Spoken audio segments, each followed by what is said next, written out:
Thanks for joining me for another Todd Talk, where we take teaching theory and turn it into teaching practice.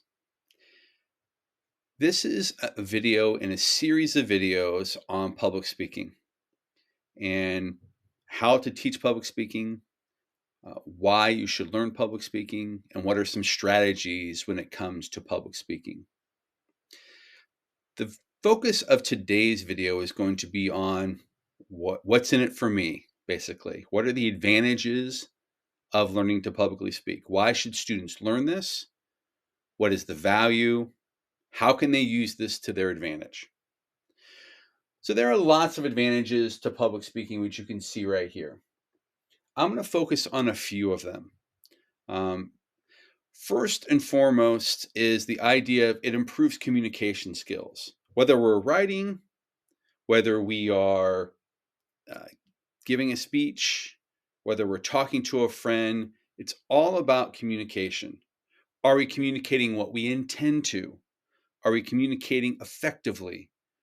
Is there a better way to have communicated? So, when it comes to good public speaking, the best public speakers communicate their message to an audience. And they make this very clear to them. And there is no doubt what they're communicating.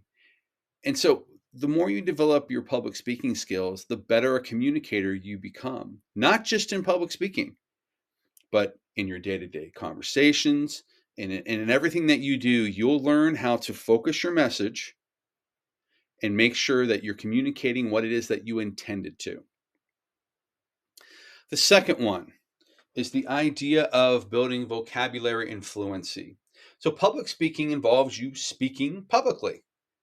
And it requires you to read words, hopefully not read them, but to present words. And so we need to be familiar with these words. We need to make sure that we're enunciating effectively, that we're very clear on the words that we're using, that we're choosing our words carefully. I always say it's much more effective to choose a simple word that your audience can better understand than trying to use a complicated word that's going to cause confusion or will muddle the message that you're trying to get across. But this vocabulary and fluency just makes you a better speaker. It increases your ability to say these words with confidence, and it's going to develop your language. So especially if you're working with young students, this is going to develop their vocabulary and their fluency. I work often with students from China. I teach a public speaking course for students in China, and a lot of them they go to international schools where they're speaking English, but they also, even English is their second language, and so they need to develop this vocabulary and this fluency, and this helps them immensely in doing that. A third reason is you are going to learn performance skills. So what I mean by performance skills, and so there's a certain way to carry yourself when you're on stage. So right now I'm behind a podium. And I always advise my students to get out from behind the podium and make yourself, more open, because now the podium is no longer blocking my body language. I can use my hands to communicate. I can use my eyes to communicate. I can use these are called nonverbals, and these can be as if not more important than the actual words that you speak.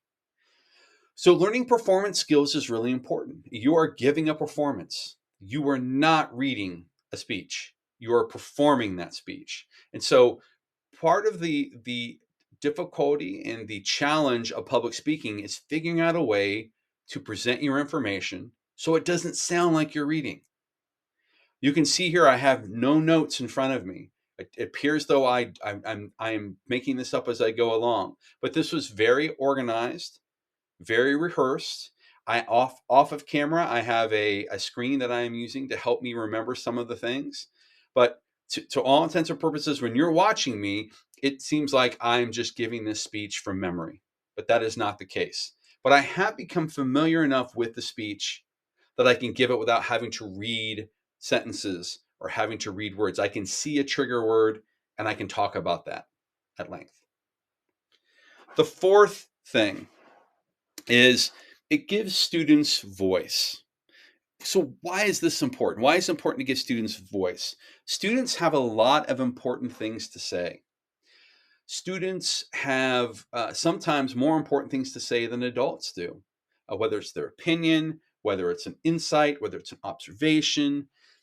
We want to give students voice, and want to give them the ability to express this voice, because learning is not just about hearing and getting information. It's also having a conversation about that learning and reflecting upon what you've done. Public speaking gives students that voice, that ability to do that. So you're going to, if you teach kids how to speak publicly better, you're going to get more participation when it comes to discussion. You're going to get more insightful, thoughtful answers, because kids are really thinking about this and they're focusing their message just like they've learned. And so we want to give students voice. We want to let them shine, because they have a lot to offer us. And if you have a student that is very quiet, does not communicate well, but they have great ideas, we're never going to hear those ideas. So we want to let this voice flow. We want to let it shine. The last one, it's probably the most important one on this list, is it boosts confidence. So what do I mean by this? So any skill that you learn becomes better the more you do it. So if I'm learning to play the piano, and I'm not quite sure, I'm not very good at it at first, I practice. And as I practice, I become more confident. And as I become more confident, I can play more complicated pieces. And so you build this confidence. Confidence is not something you were born with. And there are people that have false confidence.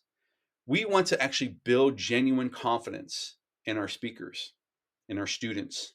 And one way we do that is to publicly speak. So the key to learning how to publicly speak is to public speak as much as possible, and then learn from your mistakes. So what are things that you did well? What are things that you did not do so well that you can improve? But each time you give a speech, you're gaining more and more confidence to be able to give that information, to be able to express your voice. So we want to make sure that we are, when all is said and done, when I teach public speaking in my classes, the number one thing I want kids to have is more confidence in the ability to do that, because this confidence is so important. And here is why. So what you see here is a chart of the top phobias. So these are things that people are most afraid of. So there are some typical ones that you see all the time. People who are afraid of flying. 19% of people, or 18% of people are afraid of flying. You've got insects like spiders and things like that. 24% of people are afraid of that. I want you to look at the very bottom. 41% of people are afraid of public speaking. So what does this mean?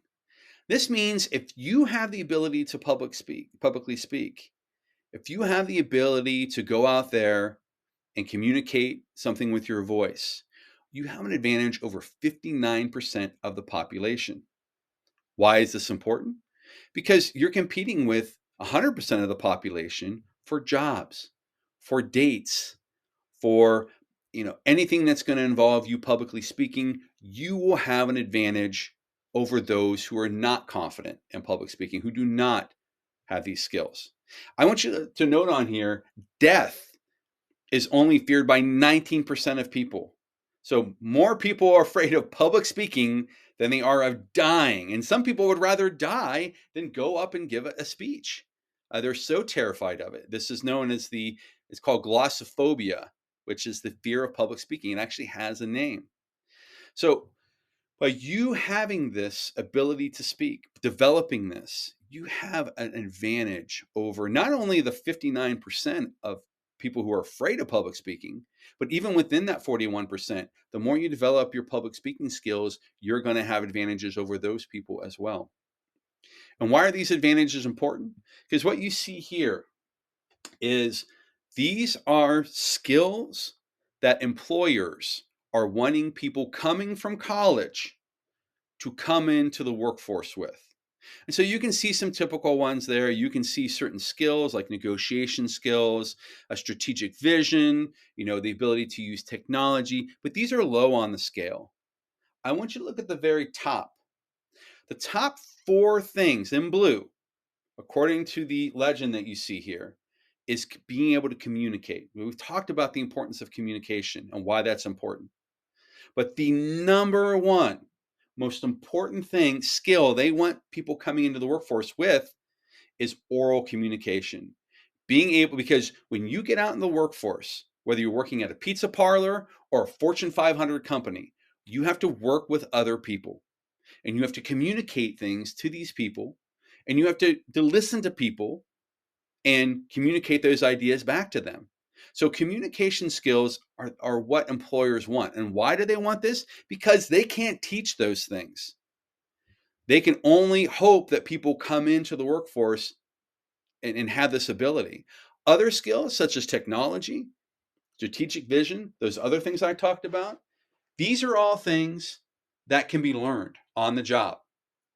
But if someone is terrified of public speaking, it's very unlikely that that in the workplace you're going to be able to change their ability to do this. So this is why this is important to learn public speaking early. I've taught kids as young as fourth graders public speaking skills because I see the value in it. And by starting them early, the older they get and the more they publicly speak, the better the advantage that they're going to have. So hopefully you have seen that there are lots of advantages to learning how to publicly speak. And so when you use these videos in the future, use these videos to build your confidence, to improve your communication, to make sure that you are developing communication skills and presentation skills. That's what these videos are for. And I wish you luck on your journey.